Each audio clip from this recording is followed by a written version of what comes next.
Halo Putra Putri, di belakang saya ini ada Pak Beni nih.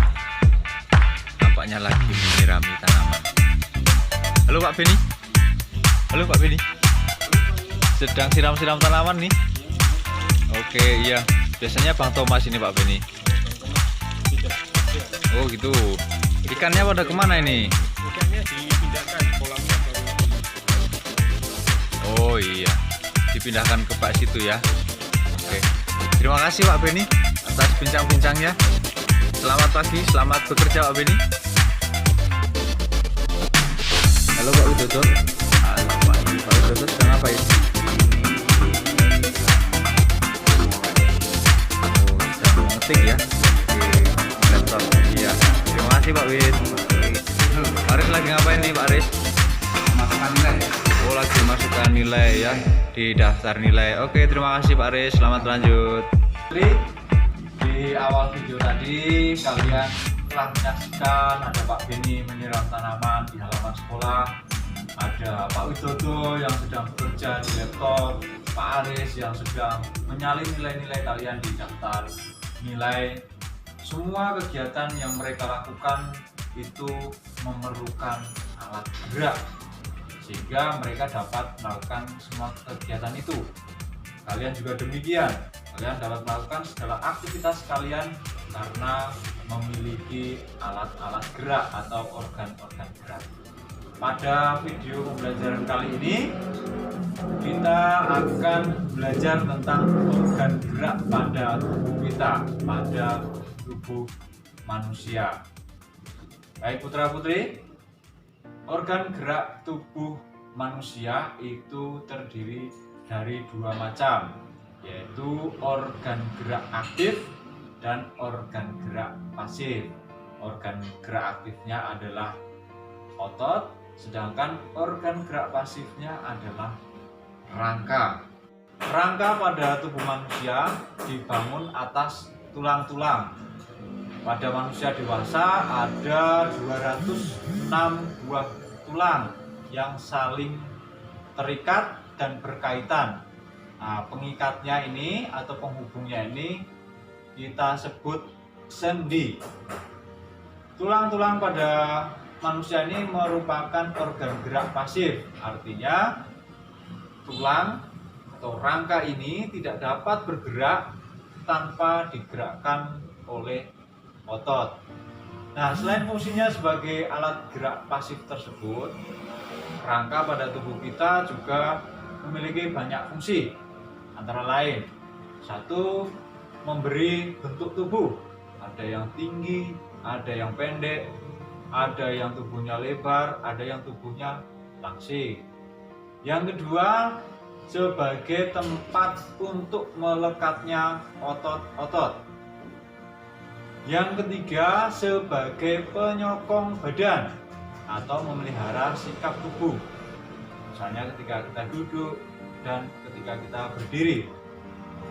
Ada juga fungsinya sebagai pelindung bagian-bagian tubuh kita yang lunak. Misalnya otak kita dilindungi oleh tulang tengkorak.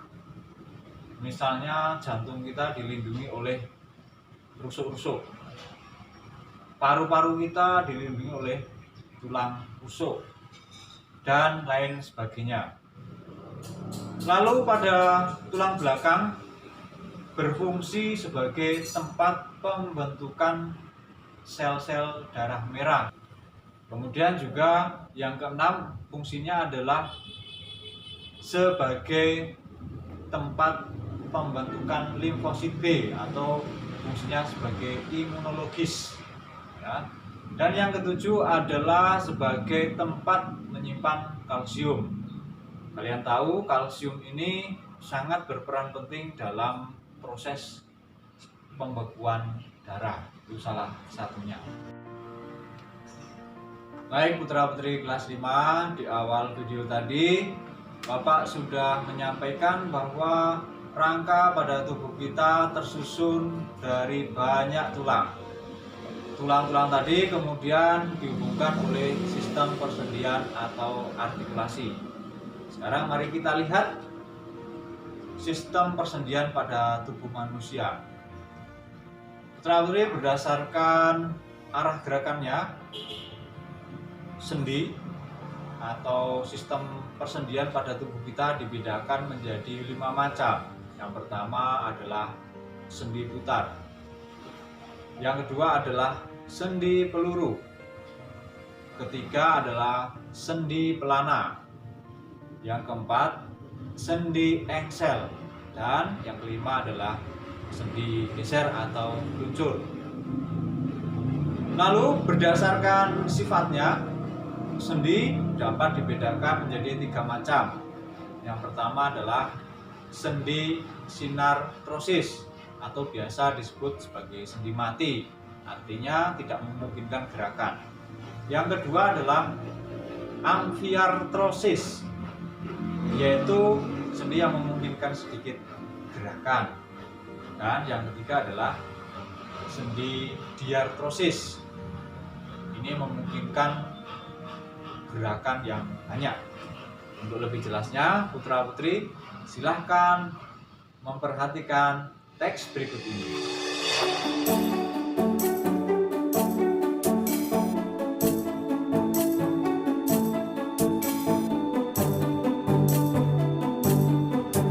Baik putra-putri, organ gerak yang kedua adalah otot. Fungsi otot antara lain: 1. Sebagai alat gerak aktif. Otot bekerja secara berlawanan sehingga menimbulkan gerakan. Misalnya otot yang satu berkontraksi atau memendek, otot yang lain akan berelaksasi atau memanjang atau mengendur. Yang kedua adalah untuk menggerakkan jantung. Ini pada otot-otot jantung.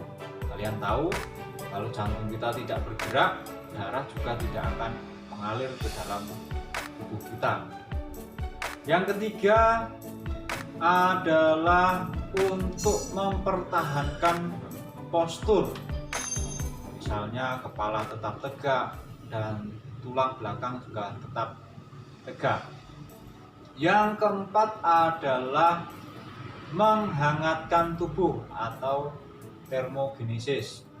Ketika kalian berada di suhu yang dingin, kalian biasanya akan menggigil. Nah, menggigil itu adalah reaksi otot-otot tubuh kita ketika berkontraksi dengan cepat. Ketika berkontraksi dengan cepat, maka aliran oksigen dan zat-zat makanan juga akan semakin cepat, dan proses pembakaran atau metabolisme di dalam tubuh kita berlangsung dengan cepat, sehingga tubuh kita menjadi hangat ketika di suhu yang dingin tersebut.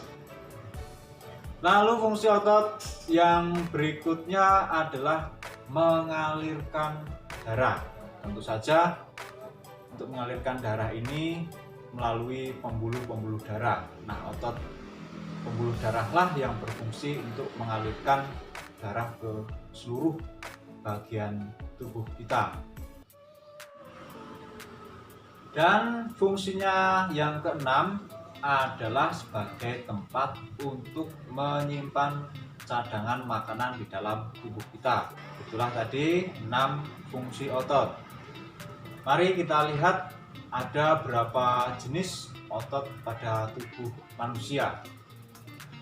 Pada tubuh manusia ada 3 macam otot.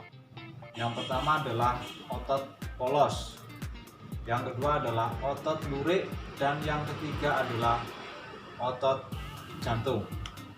Untuk lebih jelasnya tentang ketiga jenis otot ini, putra-putri silahkan perhatikan teks berikut ini.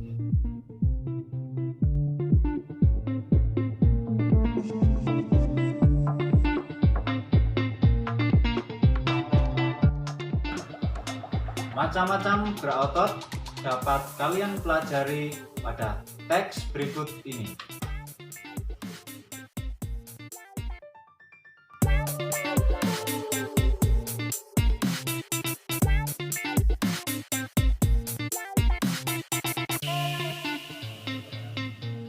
Baik putra-putri, demikian demikian tadi video pembelajaran yang bisa Bapak sampaikan.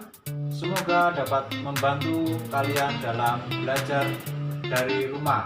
Selain itu, kalian bisa mencari sumber referensi belajar yang lain. Terima kasih dan sampai jumpa pada video pembelajaran berikutnya. Tetap semangat!